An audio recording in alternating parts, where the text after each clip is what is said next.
En el día de hoy continuamos con la serie de mensajes sobre la ley moral de Dios. Estaremos predicando bajo el tema "No te harás imagen". Quiero, a manera introductoria, recordar algunos aspectos importantes a recordar respecto a lo que es la ley de Dios en la palabra de Dios. La única manera que un ser humano puede reconocer lo que es bueno y lo que es malo es mediante la lectura, el entendimiento de lo que es la ley de Dios. Es lo que nos indica cuando hemos cometido pecado o cuando no lo hemos hecho. La ley de Dios nos sirve como espejo delante de su palabra. Nos dice qué tal estamos, cómo estamos conduciéndonos. Es su ley lo que nos dice en resumen lo que es bueno y lo que es malo, no conforme con los hombres, sino conforme a lo que Dios ha estipulado. Es esa misma ley que nos conduce a Cristo. ¿De qué manera la ley nos conduce a Cristo? Cuando nosotros tratamos de manera religiosa con cumplir con los preceptos de la ley, nos encontraremos con un dilema. Cumpliremos algunos, pero otros no. Frente a esta impotencia, a esta imposibilidad, porque vivimos en un mundo caído y con una naturaleza pecaminosa, la única manera de poder tener una relación con el Dios verdadero es mediante su Hijo Jesucristo, reconociendo a Cristo como nuestro Señor y suficiente Salvador personal. Es esa misma ley que nos conduce a Cristo frente a esta imposibilidad que la misma palabra lo revela. El apóstol Pablo en Romanos 3:20 dice: ya que por las obras de la ley ningún ser humano podrá ser justificado, es decir, salvo delante de él, porque por medio de la ley es el conocimiento del pecado. ¿Qué significa esto? Que yo sé lo que es pecado mediante el conocimiento de la ley. Solo cumplió un ser humano en esta tierra toda la ley, desde la cuna hasta la tumba, y su nombre es Jesucristo, al cual te pido un aplauso. El pecador solo se reconocerá como pecador al exponerse a la ley de Dios. Pablo añade en Romanos capítulo 4, versículo 15, pues la ley produce ira, pero donde no hay ley tampoco hay transgresión, y transgresión es pecado. Donde no hay ley no se inculpa de pecado. Por esto los que estudian ciencias jurídicas reconocen una máxima que reza que lo que la ley no prohíbe lo permite. El Evangelio descansa en que Cristo vino a salvar pecadores culpables. Y si no hay pecadores, entonces no hay necesidad de Salvador. ¿Alguien entiende esto? Esa es la importancia de la ley. Es por esto que hay una relación íntima entre ley y salvación.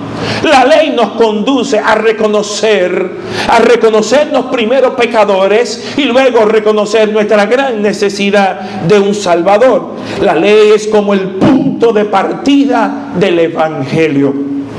La ley tiene dos objetivos directos. Primero, que los pecadores se vean como lo que son, pecadores. En segundo lugar, mostrar por medio de su ley moral el estilo de vida que le agrada al Padre.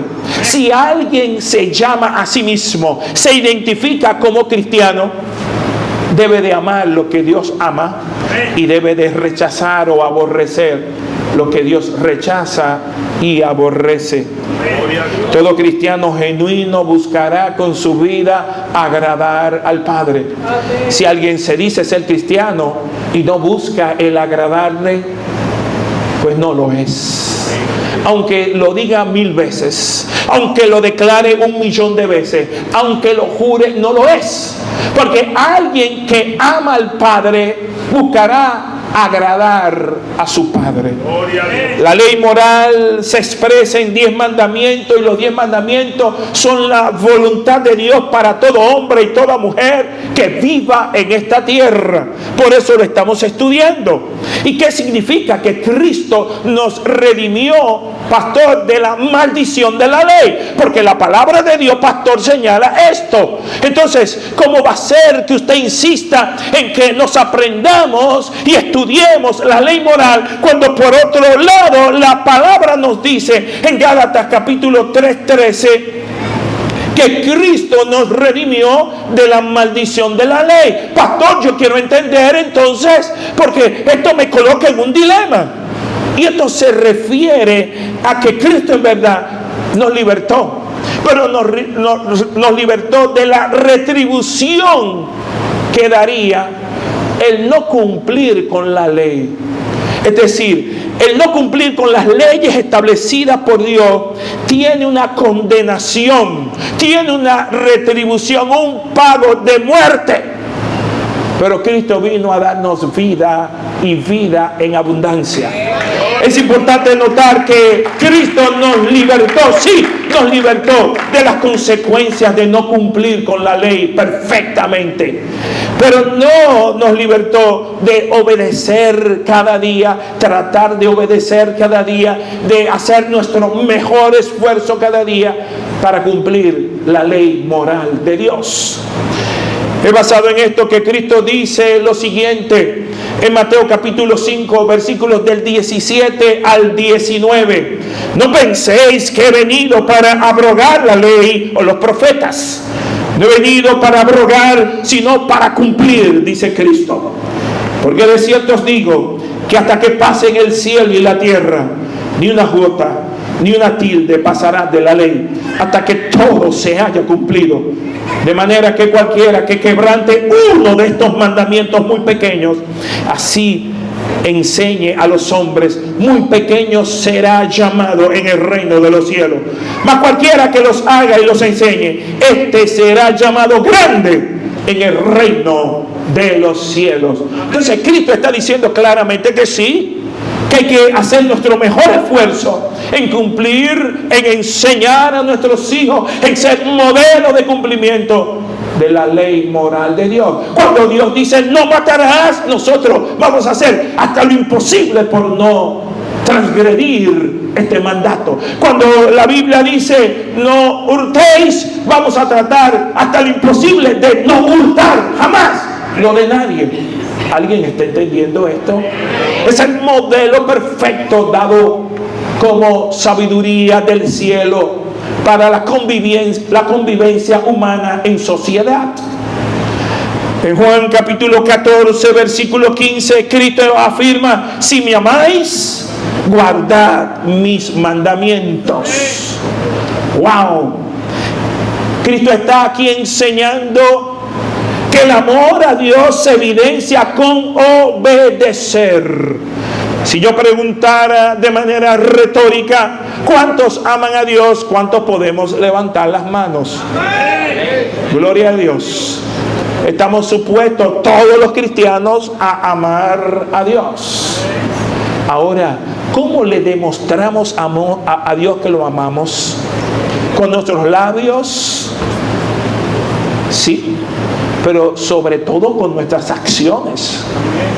Porque nosotros le demostramos a Dios amor a través de la obediencia. Si me amáis, obedeced mis mandamientos. Si una persona dice, ¿cuánto yo amo a Dios? Pero vive una vida licenciosa, una vida pecaminosa, el tal, la cual, en verdad no ama a Dios. ¿Alguien puede entender esto? Los cristianos no estamos llamados a cumplir con las leyes civiles y ceremoniales de fiestas, de ritos del Antiguo Testamento. Hoy en día hay diferentes tendencias dentro del cristianismo, del evangelismo, dentro de las tendencias de muchos cristianos evangélicos que están llamando a otros cristianos a observar ordenanzas del Antiguo Testamento, a guardar fiestas hebreas, a aprenderse palabras hebreas, pero nada de esto está hecho para nosotros, los que no somos judíos. ¿Alguien está entendiendo lo que le quiero decir?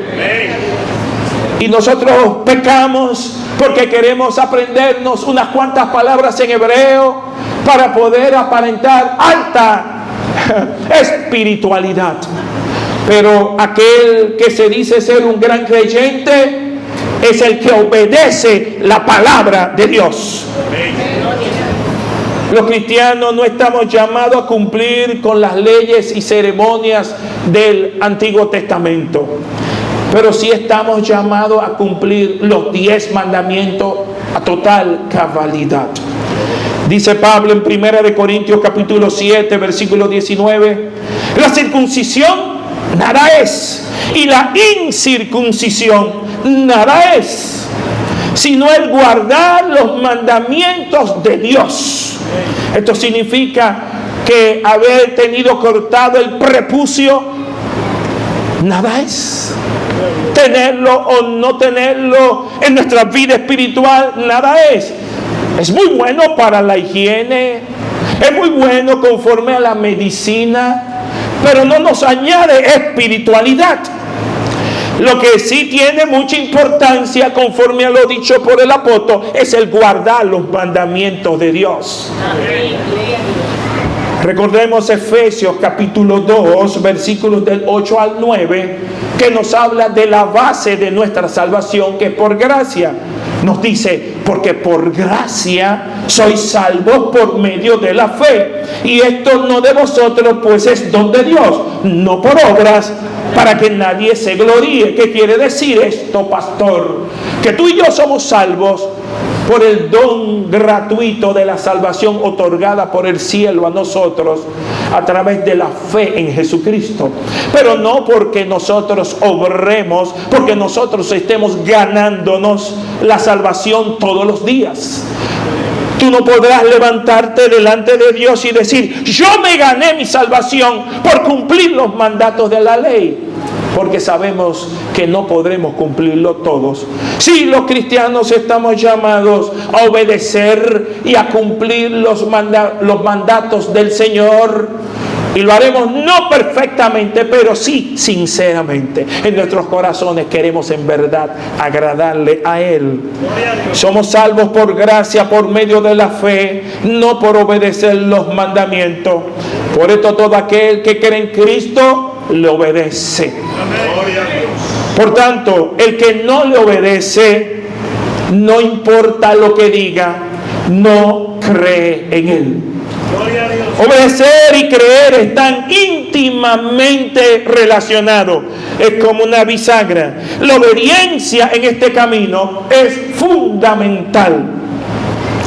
Entrando de lleno en los versículos que nos toca en el día de hoy, vayamos por favor al libro de Éxodo, capítulo 20, en los versículos del 4 al 6, por favor. No te harás imagen ni ninguna semejanza de lo que esté arriba en el cielo, ni abajo en la tierra, ni en las aguas debajo de la tierra. No te inclinarás a ellas, ni las honrarás, porque yo soy Jehová tu Dios, fuerte, celoso, que visito la maldad de los hombres sobre los hijos, hasta la tercera y cuarta generación de los que me temen, de los que me aborrecen, y hago misericordia a millares, a los que aman y guardan mis mandamientos. En primer lugar, vemos en este mandamiento, el segundo mandamiento, tenemos que entender la esencia de este mandamiento. Hay algunos eruditos, maestros, que han entendido que este segundo mandato no es más que una prolongación del primero. Vimos la semana pasada en Éxodo capítulo 20, versículo 3, el primer mandamiento: no tendrás dioses ajenos delante de mí. Muchos dicen, no, esto es lo que Dios es ampliando el mandato primero, pero no. Como veremos en la exposición del día de hoy, aunque están íntimamente relacionados el uno y el otro, es un mandato diferente. Luego de prohibirnos que tengamos otros dioses delante de Él o en adición a Él y otros ídolos, Él y otros dioses, ahora Él nos da las pautas para adorarle de una forma correcta. Para Dios la forma es muy importante. Mientras el primer mandamiento rechaza cualquier idea de adorar otro Dios u otros dioses, en el segundo mandamiento el adorar al verdadero Dios es en una forma equivocada, es un grave error para nuestro Dios. Él nos quiere prevenir de que a la hora de adorarle lo hagamos de manera equivocada. La esencia del segundo mandamiento es que aquellos que han decidido tener a Dios como su Dios deben adorarle correctamente. El pueblo de Dios debe acercarse a Dios de la manera prescrita por Él, no como a mí me dé la gana. No puedo aproximarme a Dios según mi propia imaginación. El Dios verdadero nos manda a adorarle y nos dice cómo debemos de adorarle. ¿Alguien está entendiendo esto? Este mandamiento no tiene nada que ver con las obras artísticas que hacen los artistas. Lo que este mandamiento prohíbe que se usen es las imágenes creadas por artistas para adorarlas para fines religiosos. Deuteronomio capítulo 4, en los versículos del 15 al 16, dice: guardad pues mucho vuestras almas, pues ninguna figura visteis el día que Jehová habló con vosotros del medio del fuego, para que no os corrompáis y hagáis para vosotros escultura, imagen de figura alguna, efigie de varón o hembra, figura de animal alguno que está en la tierra, figura de ave alguna alada que vuele por el aire, figura de ningún animal que se arrastre sobre la tierra, figura de pez alguno que hay en el agua debajo de la tierra. ¿Qué está diciendo Dios? Está prohibiendo directamente que cualquier figura imaginaria o que esté en la tierra o debajo de la tierra pueda ser adorada o como imagen o como estatua o como figura. Dios le está recordando que cuando Él mismo actuó y Él mismo se dio a conocer a su pueblo, ellos no vieron ninguna figura de Él. Por tanto, les recuerda: no hagan ninguna figura de mí. Yo soy el Dios invisible. Él conoce perfectamente, nuestro Dios que nos creó, las tendencias de nuestro corazón corrompido. Él sabe que el corazón va a buscar imágenes tangibles del Dios no conocido, del Dios invisible. Él conoce que en nuestro corazón somos una fábrica permanente de ídolos. Dios nos advierte porque Él conoce las distorsiones que se producen en el corazón humano, que va a tender por naturaleza pecaminosa a hacerse imágenes para adorarla, imágenes con sus propias manos, imágenes que pasaron en su mente. Dios sabe que hay una tendencia permanente del hombre, porque el hombre nace defectuoso, se sentirá vacío. Aún teniendo gente a su alrededor, muchedumbre, se sentirá vacío, caerá en depresión, hasta que el hombre descubre por la palabra de Dios que el único que puede llenar ese vacío es Dios mismo, para el cual te pido un aplauso. Solo Dios puede satisfacer el alma del hombre. Eso precisamente fue lo que ocurrió con el pueblo de Dios en el Antiguo Testamento. Cuando Moisés se encontraba en el monte Sinaí, precisamente recibiendo las tablas de la ley, viendo el pueblo que Moisés tardaba mucho en bajar del monte, ¿qué hizo el pueblo de Israel? Se acercaron a Aarón, sacerdote, y le pidieron que le hiciera un ídolo. Y Aarón le confeccionó un becerro de oro. Es interesante observar que lo que estaba en la mente de Aarón. En la mente de Aarón no estaba desviado en que Yahweh, Jehová, era el Dios verdadero. Sin embargo, él quiso representar a través de una imagen y poner un vehículo de adoración al Dios verdadero. Él no estaba buscando adorar a un Dios falso, pero estaba equivocándose él y haciendo equivocar al pueblo en la vía de cómo accesar al Dios verdadero. Mire qué interesante. Aarón edifica un altar, tal y como dice Éxodo capítulo 32, 5 nos dice: y viendo esto, Aarón edificó un altar delante del becerro y pregonó a Aarón y dijo: mañana será fiesta para Jehová. Gloria a Jesús. ¿El propósito le parece correcto? Claro que sí. Todos que recibamos una invitación del pastor Regil Medina, que le expone la palabra: mañana lunes aquí en la noche va a haber una fiesta a Jehová, ¿cuántos vendrían? La mayoría.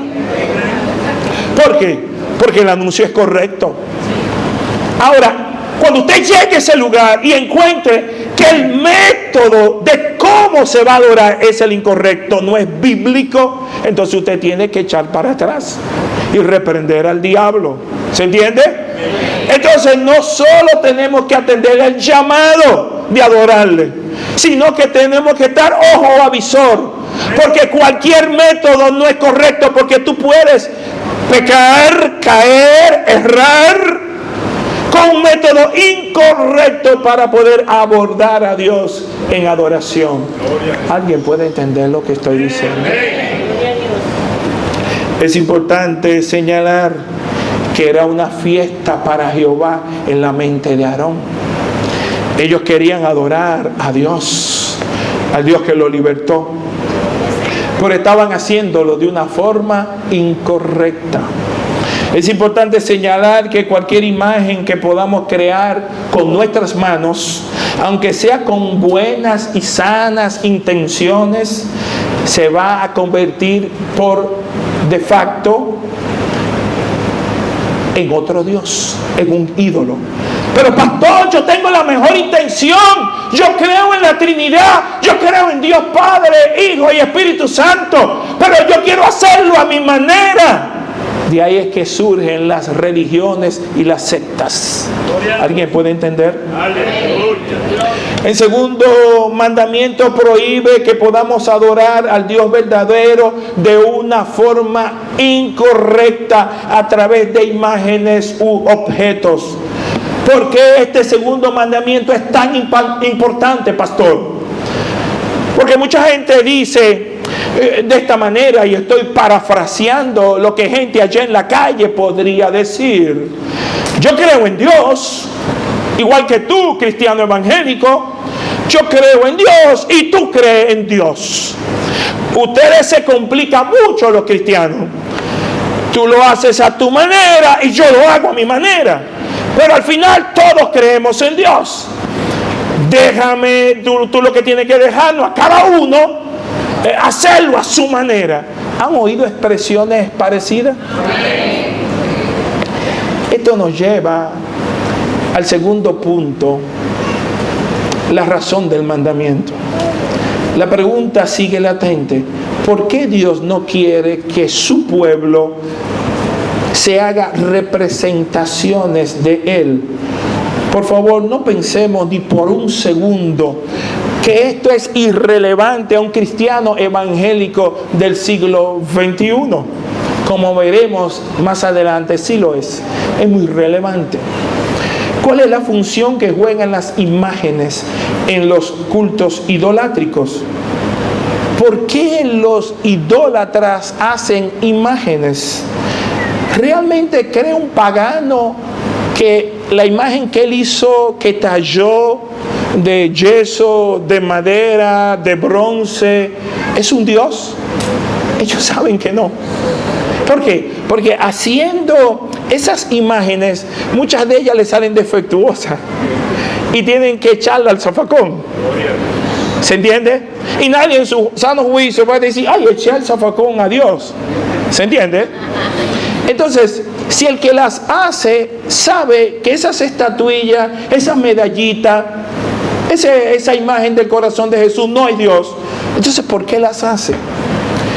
Porque en el corazón pervertido busca adorar a Dios y tener una conexión con la deidad.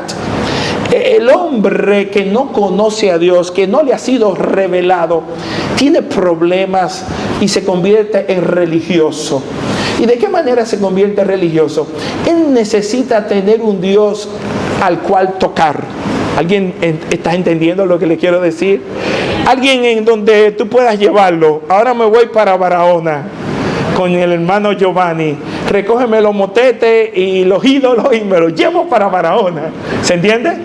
Y allá en Barahona armo el altar que tenía en la casa, lo voy a armar ahora en Barahona. Y aunque Giovanni me dice, allá hay también altares. No, es que esos son los otros, estos son los míos. Eso es un ser religioso que quiere manipular, quiere cargar a su Dios y quiere que su Dios le sirva. Y el religioso se compone en una relación de calmar a Dios, poner contento a Dios para obtener recompensa de ese Dios en la manera en donde atiende el altar. En esa manera ese Dios le va a dar el número de la lotería, le va a dar una casa, una jipeta, un mujerón, un hombrón, un empleo, le va a prosperar el negocio. ¿Saben que la gente que tiene clavado un pan de agua en el negocio o colmado, saben que ese pan de agua no es Dios? Pero lo hace porque es una manera de recordarse, Dios te clavé un pan para que vaya comiendo. ¿Se entiende? Está buscando una especie de conexión con la divinidad, pero lo están haciendo de una manera desviada, equivocada, y Dios reprende eso en la palabra. Amén. La mentalidad de un pagano buscará recibir beneficios en la medida que sabe atender bien a la imagen de la deidad que él ha creado. Y es precisamente esa mentalidad idólatra la que Dios quiere erradicar de la mente de sus hijos. Que no sea una relación de adoración, porque alguien puede decir, no, pastor, imposible, el Señor reprenda al diablo. Yo como cristiano jamás. ¿Cómo usted va a pensar que yo voy a tener una imagen? Es verdad, pero en tu adoración a Dios, tú buscas que sea un toma y daca. Es un abordaje, es una aproximación incorrecta delante de Dios. Minutos atrás estuvimos ofrendando para el templo. Vamos a hacer una serie de obras civiles aquí en la plataforma que necesita reparación. Y todo eso se hace con recursos que todos traemos a la iglesia a través de nuestros diezmos y ofrendas. Pero no te creas tú que te estás comprando a Dios con eso. Ni con 1 peso, ni con 1000 pesos, ni con 10,000 pesos, o cualquiera que sea tu ofrenda o diezmo. Entonces, una idea equivocada, parecida a los que construyen imágenes, es pretender que estamos comprando el favor de Dios a través de lo que damos. Hello, ¿alguien me está entendiendo? Hay razones adicionales de por qué tener un abordaje correcto en la adoración a Dios. Tratar de capturar a Dios en una simple imagen es no entender cómo actúa Dios en su soberanía y relación con los hombres. Hay algunos de nosotros que queremos que Dios sea como el ser que sale de la lámpara de Aladino y se presenta, dice, hola, amo. Queremos que Dios sea un Santa Claus universal, un Dios que nada más esté para bendecirnos. Yo estaba en una iglesia que estaba cantando un corito muy sazonado que decía un estribillo, que hacían cosas en ese corillo y decía el pueblo mientras cantaba sazonado: para que me bendiga, taran, tan, tan, de noche y de día, param, pam, pam, para que me bendiga, param, pam, pam, de noche y de día. Y hasta yo estaba diciendo: para que me bendiga. Sin embargo, ¿es bíblico esto? Es un abordaje correcto hacer cosas para que me bendigas de noche y de día. ¿Qué está en la mente? ¿Es bíblico tal pensamiento? ¿O no nos basta adorar a Dios porque es Dios y punto? Debe de bastarnos en nuestro abordaje, en nuestra oración, en nuestra adoración. Cuando yo no conocía a Dios y era un niño de 13 años, me acuerdo que fui donde mi mamá y le pedí que me regalara una bicicleta que estaba muy en moda. Se llamaba el modelo Chopper. Y la bicicleta costaba un dinero en ese entonces, era como el sueldo de un mes de una persona, de un obrero. Y mi mamá me dijo: bueno, vamos a ver si me saco con el número 30 el domingo. Ay, Dios. Mi mamá jugaba el número 30, era abonada todos los domingos. ¿Qué ustedes creen que yo hice? Que creí en Dios, estaba desde chiquito en un colegio católico. Pues yo recé. Y dije: Dios, haz que el 30 salga el domingo, para que... Es un abordaje incorrecto. Pero yo era un pagano. Yo no tenía entendimiento. Y yo me arrodillé. ¿Y sabe qué pasó? Salió el 30.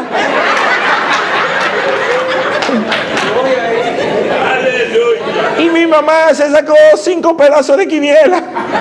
Porque usted sabe que se cortaba con una tijerita. Dame 5 pedazos. Creo que daban como 30 pesos, eran como 150 pesos. Pero ese era todo el dinero del mundo y 20 pesos más. Y yo andaba en mi chopper. Y yo le decía a la gente: esta es la bicicleta que me compró a mi mamá y que yo recé por ella. De ahí en adelante duré como 2 años diciéndole a mamá: ¿y no te sacaste algo? Yo seguí porque pensaba que era el método correcto. Y yo no sé cuántas oraciones yo hice, hasta por un carro, qué sé yo, de todo. Porque el enemigo trajo espíritu de confusión. Entonces, no es solo adorarle a Él, es hacerlo a través de la vía correcta. Podemos ofender al Dios vivo si hacemos un acercamiento, un abordaje incorrecto. Hay gente que pide en Dios: dame una compañera o un compañero. Y Dios dice: está bien, oración contestada. Te mando ese calvo. Ay, no, yo lo quería con mucho pelo. Tú no quieres una pareja, tú lo quieres es un varón dandy. Dios, yo quiero una pareja y te mando un hombre con barriga. Ay, no, está bueno por el Señor barriga. No, ay, no, Señor. El Señor reprenda al diablo. O te enamore el hermanito más feíto de la iglesia. Aleluya. Ay, Dios. Casi todos los feos se sientan atrás. Los lindos se sientan adelante. Pero el feo, no sé por qué, se sientan atrás en otras iglesias. En otras iglesias porque aquí todos somos buenos mozos. Ay, pastor, lo arregló al final. Ay, Dios. Ay, Dios. Yo me iba a mover de asiento, pastor. Ay, Dios. Mañana iba a estar adelante en el próximo culto. Y de buena primera le enamora: yo soy aquel. No. Dios no se pudo haber equivocado contigo. Ay, no. ¿Se entiende? O sea, no queremos lo que Dios designa. No queremos lo que nosotros querramos. Entonces, de alguna manera estamos manipulando a Dios. O queremos una mujer y le pedimos una compañera. Y hasta nos ponemos espirituales. Señor, tú sabes, yo quiero una sierva que ore por ti, que esté delante de tu presencia. Una sierva que me llegue a los otros niveles de espiritualidad. Oye, y nosotros mismos ni nos creemos que espirituales somos. De buena primera nos manda una sierva que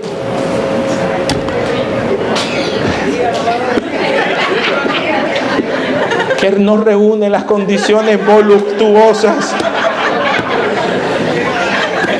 Usted la quiere rubia y se la manda morena. Y la mujer es sumamente espiritual. Y yo le digo a algunos hermanos de la iglesia, varones, mire esa sierva, es que me tiene que gustar. Digo, siga orando, hermano, siga orando, se va a secar, se va a secar. A los 75 años le voy a volver a preguntar. Está orando, sí, estoy esperando por la sierva. Y no tiene nadie que le unte ni siquiera un mentol. O le saque la capa. Porque las mujeres dominicanas son las únicas valientes en el mundo entero que sacan capa. Las demás mujeres de los otros países vayan al salón y paguen. No existe un control remoto para controlar a Dios. Óyelo bien, tú nunca podrás controlar a Dios. Y hay gente que el enemigo le hace creer de manera subliminal que Dios está respondiéndole, hasta que un día se dan de frente, de bruces, y entienden que todo el Dios al cual ellos están orando, rezando, clamando, no es más que un Dios que ha estado en su imaginación. En segundo lugar, tratar de capturar a Dios en una imagen es malentender la gran majestad y la grandeza de Dios. Dios no puede caber en un cuadro, ni en una postalita, ni un resguardo. Es minimizar, es no entender quién es Dios. Omnipotente, el Dios que hizo los cielos y la tierra, el mundo conocido y el mundo desconocido. Este es el argumento y queja de Dios a través del profeta Isaías. En Isaías capítulo 40, versículo 18, cuando hace una pregunta al pueblo: ¿a qué pues haréis semejante a Dios? ¿O qué imagen le compondréis? Diciendo, es una insensatez pretender empequeñecer a Dios, reduciéndolo a una imagen. Y yo te pregunto a ti, ¿qué tan grande es Dios? Te vuelvo a preguntar para que seas entendido. ¿Qué tan grande es Dios en tu mente, en tu alma? ¿Quién es Dios para ti? ¿Qué tan grande es Dios? La Biblia da la respuesta. Isaías 40:12 dice que Dios es, y lo hace con una pregunta: ¿quién midió las aguas en el hueco de su mano, y los cielos con su palmo? Con 3 dedos juntó el polvo de la tierra, y pesó los montes con balanza, y con pesa los collados. La de Isaías 40:12. ¿Quién midió las aguas en el hueco de su mano? Ustedes saben que el 75% del planeta es agua. Agua salada y agua dulce. Y toda el agua que hay en el planeta Tierra cabe y sobra hueco. ¿Se entiende? ¿Alguien puede decir wow? ¿Alguien puede decir wow que se oiga? Todas las aguas del planeta Tierra caben en el hueco de la mano de Dios y sobra hueco. Para que tú puedas tener un entendimiento de esto, cuando tú llegas a tu casa, te voy a dejar de tarea, tú vas a coger agua y la vas a poner en tu hueco, y tú verás que no llega ni una cuchara sopera la que tú puedes retener. ¿Entendiste? Cuán inconmensurable es el Dios de la Biblia, el Dios verdadero. Y nos añade: y los cielos con su palmo. ¿Qué quiere decir? Todo el firmamento, todo el universo, Él lo puede medir con su palmo. ¿Sabe lo que es el palmo en la Biblia? La distancia que hay entre el dedo meñique y el dedo gordo. Normalmente en gente que tiene la mano larga como yo, tienen unos 7 o como mucho 8 pulgadas entre el dedo meñique y el dedo gordo. ¿Se entiende? Todo el universo Dios lo puede medir con su palmo. Hello. Alguien puede... Lo que te quiere decir el profeta es, por favor, entiende quién es Dios.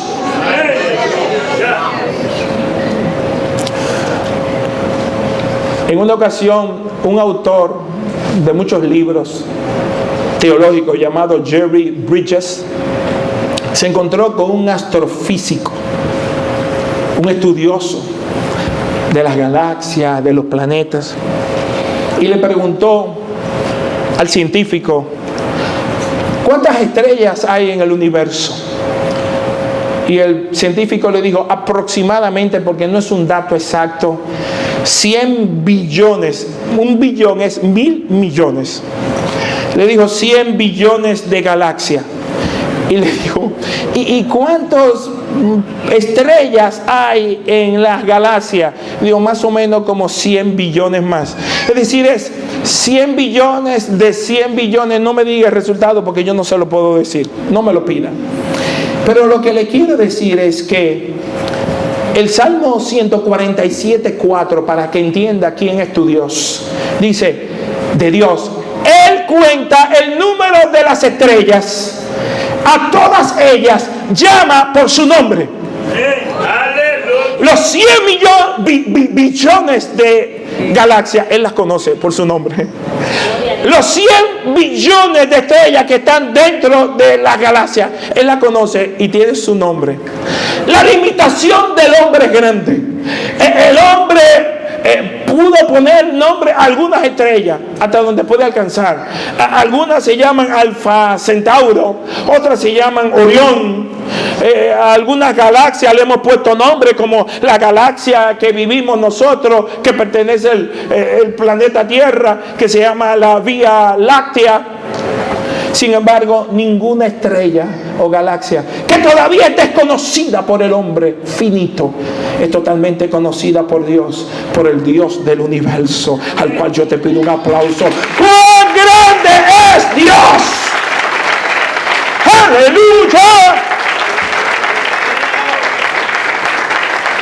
Pues lo dicho anteriormente, hermano, es inútil nosotros hacer un abordaje de Dios que no sea conforme a su palabra. Dios está interesado en que le adoren, y Él busca adoradores que le adoren en espíritu y en verdad. Él busca tales adoradores, pero el abordaje no puede ser un toma y daca.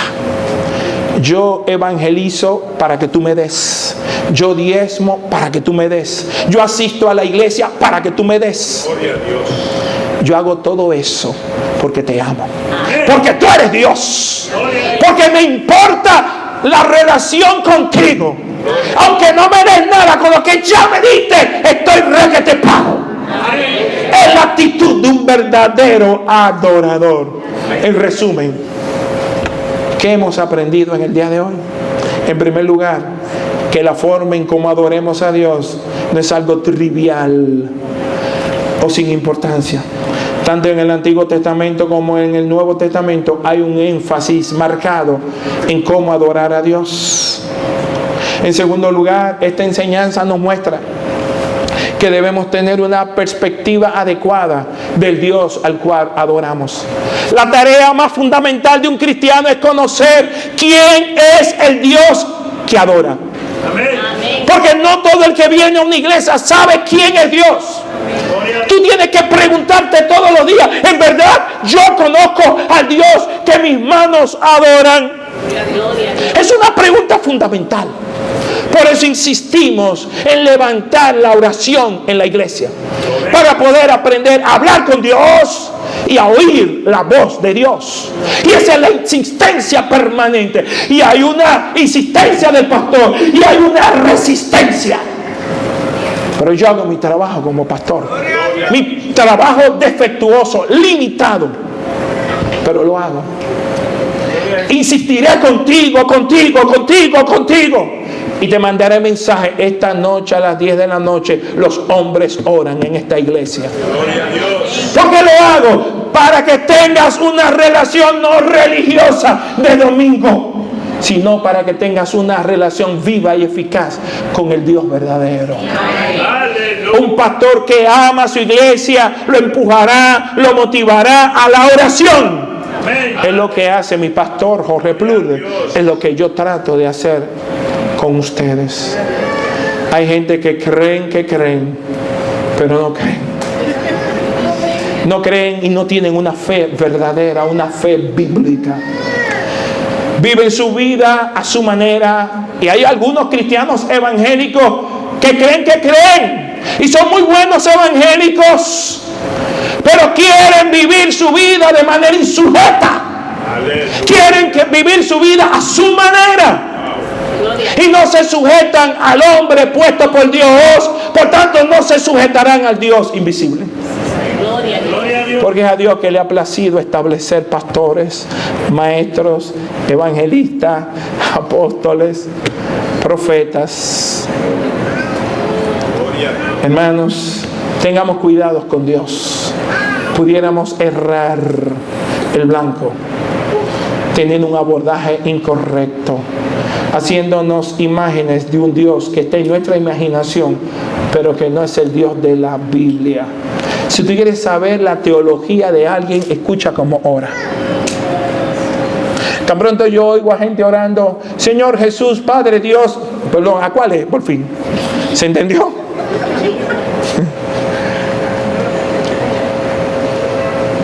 ¿Alguien está entendiendo? Se ora al Padre en el nombre de Jesús. ¿Cuál es el abordaje? Aprende a orar. Y a orar se aprende orando. Y si lo haces en compañía, mucho mejor.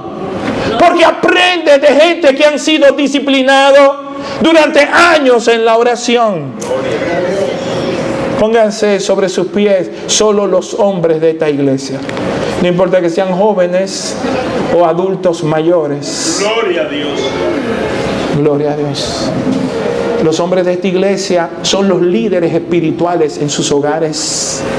Son líderes espirituales para enseñar cómo orar, cómo abordar la palabra de Dios, cómo amar la palabra, cómo perseguir la palabra. Ustedes tienen una gran responsabilidad.